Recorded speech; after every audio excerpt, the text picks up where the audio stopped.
Sir, ಈಗ ಇವತ್ತು ಒಂದು CCTV ವೈರಲ್ ಆಗ್ತಾ ಇರೋದು, ಮೂರು ಬೇರೆ ಬೇರೆ ಡಿಫ್ರೆಂಟ್ ಆ್ಯಂಗಲ್ನಲ್ಲಿ CCTVಗಳು ವೈರಲ್ ಆಗ್ತಾ ಇದ್ದಾವೆ. ಯಾವಾಗೇನು ಮತ್ತೆ ಗಸ್ತು ರಾತ್ರಿ ಮಾಡ್ತಾ ಇಲ್ವಾ? ಹಿಂಗೆ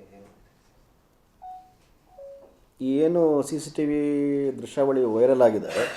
ಆಲ್ಮೋಸ್ಟ್ ಇದು ಒಂದು ತಿಂಗಳ ಹಿಂದಿನದು, 1 ತಿಂಗಳು 2 ತಿಂಗಳು ಹಿಂದಿನದಿದೆ ಅದು. ಆ್ಯಕ್ಚುಲಿ ಇದಕ್ಕೆ ಸಂಬಂಧಪಟ್ಟಾಗೆ ನಾವು ಕೇಸ್ ರಿಜಿಸ್ಟರ್ ಮಾಡಿದ್ದೀವಿ 210/2025 ಇದರಲ್ಲಿ CR ನಂಬರಲ್ಲಿ ಬೆಳಗಾಂ ರೂರಲ್ ಪೊಲೀಸ್ ಸ್ಟೇಷನಲ್ಲಿ ಕೇಸ್ ದರ್ಜ್ ಮಾಡಿದ್ದೀವಿ.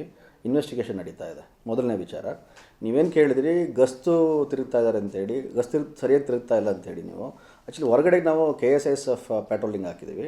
ಅದನ್ನು ವೆರಿಫೈ ಮಾಡ್ತೀನಿ. ಅದನ್ನು ಏನು ಅವ್ರ ತೊಂದರೆ ಆಗಿದೆ ಅದನ್ನು ವೆರಿಫೈ ಮಾಡ್ತೀನಿ. CCTVಗಳು ಇದಾಗಿದೆ. ನೀವು ಹೇಳ್ತಾ ಇರುವಂಥದ್ದು 1 ತಿಂಗಳಿಂದ ಆಗಿರುವಂಥದ್ದು, ಅದು CCTV ಒಂದು. ಈಗ ಇನ್ನೆರಡು CCTV ಇದ್ದಾವೆ. ಸೊ ಅದರಲ್ಲಿರುವಂಥ ಪರ್ಸನ್ಸ್ ಅಂದರೆ ಬೇರೆ ಬೇರೆ ಇದ್ದಾನೆ ಅನ್ನೋರ ಥರನೇ ಇದ್ದಾವೆ. ಎಲ್ಲವೂ ಕೂಡ ಕೇಸ್ ರಿಜಿಸ್ಟರ್ ಆಗಿದೆ.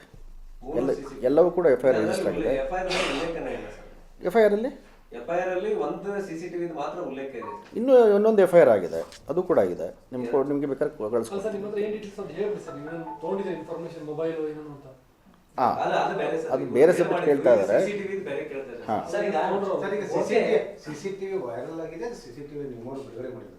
ಅದನ್ನು ಕೂಡ ತನಿಖೆ ಮಾಡ್ತಾ ಇದ್ದೀವಿ. ಈಗ ಯಾರು ನಮ್ಮವರೇನು ಕೊಟ್ಟಿದ್ದಾರೆ, ಸಪೋಸ್ ನಮ್ಮವರೇ ಕೊಟ್ಟಿರ್ಬೋದು ಅಂತ ನಮಗೆ ಮೇಲ್ನೋಟ ಕಂಡು ಬಂದಿದೆ. ಅದನ್ನು ನಮ್ಮ DG ಸಾಹೇಬರು ಆದೇಶ ಮಾಡಿದ್ದಾರೆ ತನಿಖೆ ಮಾಡಲಿಕ್ಕೆ. ತನಿಖೆ ಮಾಡ್ತಾ ಇದ್ದೀವಿ ಅದನ್ನು. ನೀವು ಹೇಳ್ತಾ ಇದ್ದಾರೆ 1 ತಿಂಗಳ ಹಿಂದಿಂದ 29ಕ್ಕೆ ದೂರು ದಾಖಲಾಗಿದೆ. ಅದೇನು 29ಕ್ಕೆ ಮೊನ್ನೆ ಏನಾಗಿದೆ ತಮ್ಗೆ ಹೇಳ್ತೀನಿ. ತಮಗೆ ಅದನ್ನು ಮೊನ್ನೆ ಕಂಪ್ಲೀಟ್ ಮಾಡಿಬಿಡ್ತೀನಿ. ಒಬ್ಬರು ಕೇಳಿ, ದಯವಿಟ್ಟು ಒಬ್ಬರು ಕೇಳಿ. ಹಾಂ,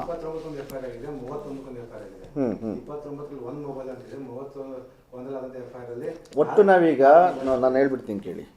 ಈಗ ಲಾಸ್ಟ್ DG ಸರ್ ಅವರು ರಿಪೋರ್ಟ್ ಆದಮೇಲೆ, ಇಲಾಖೆಗೆ ಬಂದಮೇಲೆ ನಾವು ಇಂಟೆನ್ಸಿವ್ ಆಗಿ ನಾವು ಸರ್ಚ್ಗಳನ್ನೆಲ್ಲ ಮಾಡ್ತಾಯಿದ್ದೀವಿ. ನಾವೀಗ not only Belagavi jail, entire ಸ್ಟೇಟಲ್ಲಿ ಏನು ಜೈಲುಗಳಿದ್ದಾವೆ ಎಲ್ಲವೂ ಕೂಡ ಹೆಚ್ಚಿನ ಮಟ್ಟದಲ್ಲಿ ಡೀಪ್ ಸರ್ಚ್ ಮಾಡ್ತಾಯಿದ್ದೀವಿ. ಸರ್ಪ್ರೈಸ್ ಸರ್ಚ್ಗಳು ಮಾಡ್ತಾಯಿದ್ದೀವಿ.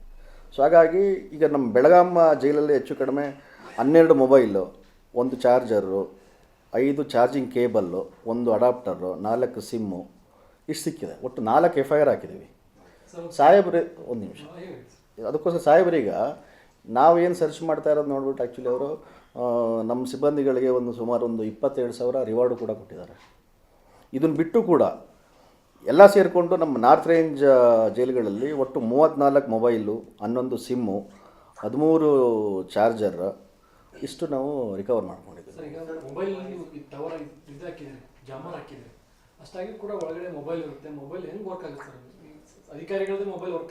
ಈಗ ನಾವು ಓದಲು ವರ್ಕ್ ಆಗಲ್ಲ.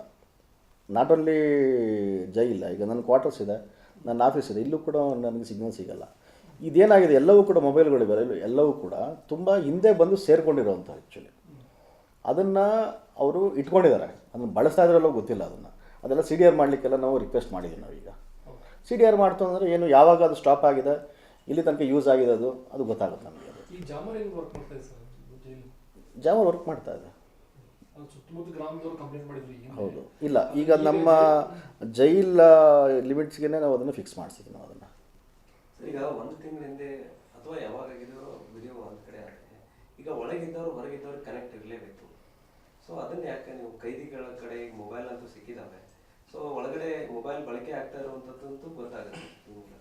ಸೊ ಅದನ್ನು ವೈಫೈ ಯೂಸ್ ಮಾಡಿಕೊಂಡು ಬಳಕೆ ಮಾಡ್ತಾ ಇದ್ದಾರೆ ಅನ್ನುವಂಥ ಆರೋಪ ಕೂಡ ಇದೆ. ಈ ಇನ್ಸ್ಟಾಗ್ರಾಮ್ ವಿಡಿಯೋ ಕಾಲ್ ಮೂಲಕ ಹೊರಗಿನವರು ವಿಡಿಯೋ ಕಾಲ್ ಮಾಡ್ತಾರೆ ಅನ್ನುವಂಥದ್ದು ಇದೆ. ಇಲ್ಲ, ಈಗ ನಮ್ಮ ಜಾಮರ್ ಏನಿದೆ, ಜಾಮರು ಬರೀ ಟೆಲಿಫೋನ್ ಕಾಲ್ ಅಲ್ಲ, ವೈಫೈ ಕಾಲನ್ನು ಕೂಡ ಅದು ಇದು ಮಾಡುತ್ತೆ, ತಡೆ ಹಿಡಿಯುತ್ತೆ. ಆ್ಯಕ್ಚುಲಿ ನೀವು ವೈಫೈ ಬಳಸೋಕ್ಕೆ ಸಾಧ್ಯನೇ ಇಲ್ಲ. ರೂಟರ್ ಬರೋಕ್ಕಾಗಲ್ವಲ್ಲ, ಯಾವುದಾದ್ರು ಒಂದು ಕೇಬಲ್ ಬೇಕು, ಹೆಂಗೆ ಸಾಧ್ಯ ಇದೆ? ಅಥವಾ ಬೇರೆ ಏನಾದರೂ ಅವರು ಏನಾದ್ರೂ ಎಕ್ಸ್ಟರ್ನಲ್ ಸೋರ್ಸಿಂದ ಏನಾದ್ರೂ ಏರ್ಟೆಲ್ಲೋ ಜಿಯೋನೋ ಇದು ಯಾವುದನ್ನು ಹಾಕ್ಕೊಳ್ಬೇಕಾಗುತ್ತೆ. ಇಲ್ಲಿ ಅದ್ಯಾವುದೂ ಇಲ್ಲ, ಅದ್ಯಾವುದೂ ಇಲ್ಲ. ಇಲ್ಲ, ನನಗೆ ಈ ಲಾಸ್ಟ್ ಫ್ಯೂ ಡೇಸಲ್ಲಿ ಏನು ಸರ್ಚ್ ಮಾಡಿದರೆ ಅದರಲ್ಲಿ ಯಾವುದೇ ರೀತಿಯ ಮಾದಕ ವಸ್ತುಗಳು ಸಿಕ್ಕಿಲ್ಲ. ಸರ್ ಈಗ ಎಕ್ಸ್ಟರ್ನಲ್ ಪೆರಿಫೆರಿ ಸೆಕ್ಯೂರಿಟಿ KSISF ಅವ್ರು ಮಾಡ್ತಾ ಇದ್ದಾರೆ, ಅವ್ರದ್ದು ಫೇಲ್ಯೂರ್ ಕಾಣಿಸ್ತಾ ಇದೆ ಇದರಲ್ಲಿ. ಯಾಕಂದ್ರೆ ಯಾರು ಬಂದು ಹೊರಗೆ ಮೊದಲು ಹೋಗ್ತಾರೆ, ವಿಡಿಯೋದಲ್ಲಿ ಕಾಣ್ತಾ ಇದೆ ಅಂದ್ರೆ ಇವ್ರು ಪೆಟ್ರೋಲಿಂಗ್ ಮಾಡ್ತಾರೋ ಇಲ್ಲೋ, ಪ್ರೈಮಫೇಸಿ ಅವ್ರ ಫೇಲ್ಯೂರ್ ಅನ್ನಿಸ್ತಾ ಇದೆ. ಕೆಲವೊಂದು ಸಮಯದಲ್ಲಿ ಅವರು ಕೂಡ ತಡೆದಿದ್ದಾರೆ, ಆಗುವಂಥ ಅನಾಹುತಗಳನ್ನ ತಡೆದಿದ್ದಾರೆ. ಬಹುತೇಕ ನೀವು ಹೇಳಿದ ರೀತಿಯಲ್ಲಿ ಸ್ವಲ್ಪ ಅವರಲ್ಲಿ ಕರ್ತವ್ಯ ಲೋಪ ಕಂಡು ಬಂದಿದೆ ಮೇಲ್ನೋಟಕ್ಕೆ. ಕಂಪ್ಲೀಟಾಗಿ ಫೇಲ್ಯೂರ್ ಅಂತ ಹೇಳಲಿಕ್ಕಾಗಲ್ಲ, ಕರ್ತವ್ಯ ಲೋಪ ಇದೆ. ಅದು ಸಂಬಂಧಪಟ್ಟಾಗ ನಾವು ಅವರಿಗೆಲ್ಲ ಮೆಮೊ ಎಲ್ಲ ಇಶ್ಯೂ ಮಾಡಿದ್ದೀವಿ, ಅವರಿಗೆಲ್ಲ ವಾರ್ನಿಂಗ್ ಕೊಟ್ಟಿದ್ದೀವಿ. ಇನ್ ಫ್ಯೂಚರ್ ಈ ರೀತಿ ಆದರೆ ಅವ್ರನ್ನೂ ಕೂಡ ರೆಸ್ಪಾನ್ಸಿಬಲ್ ಮಾಡ್ತೀವಿ ಅಂತ ಕೂಡ ಹೇಳಿದ್ದೀವಿ ಅವ್ರಿಗೆ. ಈಗ 29ಕ್ಕೆ ನೀವೇನು ಕಂಪ್ಲೇಂಟ್ FIR ಕಾಪಿ ಇದೆಯಲ್ಲ ಅದರಲ್ಲಿ ಒಂದು ಇದೆ ಸರ್, ನಿಷೇಧಿತ ವಸ್ತುವನ್ನು ಇಟ್ಟುಕೊಂಡಿರುವ ಮತ್ತು ಬಳಸಿರುವ ಬಂದಿಯನ್ನು ಪತ್ತೆ ಮಾಡಿ ಕಾನೂನು ಕ್ರಮ. ನಿಷೇಧಿತ ವಸ್ತುಗಳಂದರೆ ಮೊಬೈಲು ಆಗುತ್ತೆ, ಏನು ಬೇಕಾದ್ರೂ ಆಗುತ್ತೆ. ಬಟ್ ಅದು ನಮಗೆ ಅದು ಮೊಬೈಲೇ ಅದು ಆ್ಯಕ್ಚುಲಿ ಪಂಚನಾಮ ಮಾಡಿದಾಗ ಗೊತ್ತಾಗಿದೆ ಮೊಬೈಲ್ ಆ್ಯಕ್ಚುಲಿ ಅದು ನಾಟ್ ಡ್ರಗ್ಸ್. ಈಗ ಹೊರಗೊಂದು ಚೆಕಿಂಗ್ ಕೌಂಟರ್ ಹಾಕಿದ್ದಾರೆ ಸರ್ KSFದವರು. ಆ ಚೆಕಿಂಗ್ ಮಾಡಿದ ನಂತರ ಕೂಡ ಒಳ ಹೊಂಟಿದಾವೆ ಅಂತ ವಸ್ತುಗಳು. ಒಂದ್ ಕಡೆ ಹೊರ ಹೋಗಿದ್ರೆ ಅದು ಬೇರೆ ವಿಚಾರ, ಆದ್ರೆ ಹಂಗೂ ಹೊಂಟಿದಾವಂತ. ಅಂದ್ರೆ ಇವ್ರ ಮೇಲೆ ಅವರು ಅವ್ರ ಮೇಲೆ ಇವ್ರು ಹಾಕ್ಬೋದನ್ನು ಅಂದ್ರೆ ಹೊಂದಾಣಿಕೆ ಕೊರತೆ ಐತಿ. ಹೊರಗಿನಿಂದ ಒಗೆಯವನಿಗೆ ಗೊತ್ತಿರಬೇಕಲ್ಲ ಎಲ್ಲಿ ಒಗಿಬೇಕು ಅಂತ ಯಾರು ಡೈರೆಕ್ಷನ್. ನಾನು ಹೇಳ್ತೀನಿ ನಿಮಗೆ ಅದನ್ನು. ಆ ಪ್ರಶ್ನೆ ನೀವು ಕೇಳಿದ ಪ್ರಶ್ನೆ ಸರಿಯಾಗಿ ಕೇಳಿದ್ರಿ. ಏನಾಗುತ್ತೆ, ಕೆಲವೊಮ್ಮೆ ಬಂದಿಗಳಿಗೆ ಇಂಟರ್ವ್ಯೂ ಬಂದಿರ್ತಾರೆ. ಇಂಟರ್ವ್ಯೂ ಬಂದಾಗ ಅವ್ರೇನು ಮಾಡ್ತಾರೆ, ಅವರು ಪರ್ಟಿಕ್ಯುಲರ್ ಪ್ಲೇಸಲ್ಲಿ ಅದನ್ನು ಹೋಗಿ ನಾನು ಅದನ್ನು ಬೆಳಗ್ಗೆ ನಾನು ತೊಗೊಳ್ತೀನಿ, ನಾನು ಅರ್ಲಿ ಮಾರ್ನಿಂಗ್ ತೊಗೊಳ್ತೀನಿ ಅಂತೆಲ್ಲ ಮೆಸೇಜ್ ಕೊಟ್ಟಿರ್ತಾರೆ. ಅವ್ರೇನು ಮಾಡ್ತಾರೆ, ಪರ್ಟಿಕ್ಯುಲರ್ ಯಾವುದೋ ಒಂದು ತೆಂಗಿನ ಮರ ಗುರ್ತಿಟ್ಕೊಂಡಿರ್ತಾರೆ, ಅಥವಾ ಟವರ್ ಗುರ್ತಿಟ್ಕೊಂಡಿರ್ತಾರೆ, ಆ ಕಡೆ ಅವರು ಹೋಗ್ತಾರೆ ಆ್ಯಕ್ಚುಲಿ. ಸರ್ ಈಗ ಹಿಂದ್ಗಡೆನೂ ಹೋಗದಿರೋ ಮಾಹಿತಿ ಸರ್, ಅಲ್ಲಿ ನಿಮ್ಮ ಇವನು ಇದೆ, ಮನೆಗಳು ಇದಾವೆ, ಸಿಬ್ಬಂದಿ ಕ್ವಾರ್ಟರ್ಸ್ ಇಲ್ಲ, ಕ್ವಾರ್ಟರ್ ಡೆಮಾಲಿಷ್ ಆಗಿದೆ. ಹೌದು, ಅದು ರಸ್ತೆ ನಮ್ದು ಏನಾಗಿದೆ, ನಮಗೆ ಇದು ಕಾಂಪೌಂಡ್ ಇಲ್ಲ.